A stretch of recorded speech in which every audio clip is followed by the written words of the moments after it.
अमरावती जिल्ह्यातील धारणी तालुक्यातील कोबडादागा पोस्ट बैरागड येथील नागरिकांनी शासकीय स्वस्त धान्य दुकानातील कथित गैरव्यवहाराविरोधात जिल्हाधिकाऱ्यांकडे तक्रार दाखल केली आहे। संबंधित राशन दुकानदारावर गंभीर आरोप करत तात्काळ चौकशी करून कारवाई करण्याची मागणी ग्रामस्थांनी केली आहे।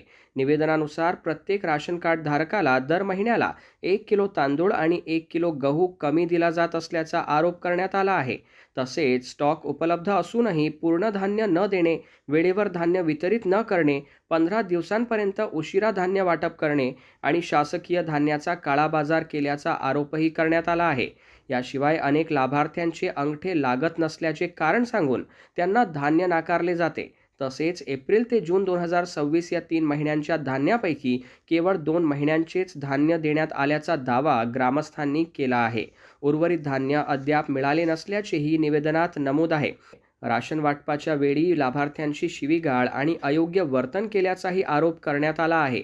हा प्रकार गेल्या अनेक वर्षांपासून सुरू असल्याचा दावा करत नागरिकांनी संबंधित दुकानदाराला तात्काळ बडतर्फ करून नवीन दुकानदाराची नियुक्ती करावी अशी मागणी जिल्हाधिकाऱ्यांकडे केली आहे। आता या तक्रारीवर प्रशासन कोणती भूमिका घेते आणि चौकशीनंतर काय कारवाई होते याकडे परिसरातील नागरिकांचे लक्ष लागले आहे। आम्ही बैरागड मधनं आलेलं आहे। आमच्या गावातलं रास्त धान्य दुकानातलं जे डीलर आहे त्यांचा काही तक्रारी घेऊन आम्ही कलेक्टर साहेबांच्या ऑफिसमध्ये आलेला आहे। तर आमच्या ज्या समस्या आहे ते साहेबांना भेटून त्यांनी आमच्या समस्या पूर्णपणे सुरळीत मांडण्याचा प्रयत्न करतो म्हणजे आणि तहसीलदार साहेबांशी बोलणं करून आमच्या समस्या सोडवण्यासाठी त्यांनी आम्हाला जाहीर सांगितलेलं आहे। आमचा विषय असा होता की आता सध्याच्या काही महिन्यापूर्वी 3 महिन्यातलं वाटप जे दिलं होतं तो 3 महिन्याचं वाटप फक्त 2च महिन्याचं वाटप देऊन 1 महिन्याचं वाटप थांबवलं होतं। त्या एका महिन्याचं जो वाटप थांबवलं होतं त्याविषयी आम्ही त्यांना चर्चा करून बोललो तरी त्यांचं असू शकतो काही ट्रान्झॅक्शनमध्ये प्रॉब्लेम असं सांगून त्यांनी ते काय वाटप काही दिवसापूर्वी काही दिलंच नाही। तो सध्याही अजून ते तसंच थांबलेलं आहे।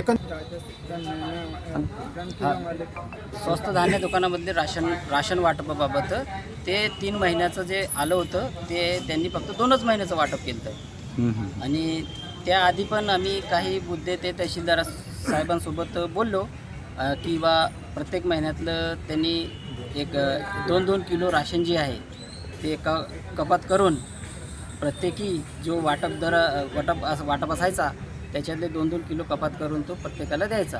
तर त्या हिशोबाने पण आम्ही ते तहसीलदार साहेबांना सांगून त्याची चौकशी केली पण त्याचा काही 1 महिन्यापर्यंत त्यांनी बरोबर वाटप केली आणि त्यानंतर परत जसं तसंच चालू ठेवलं होतं।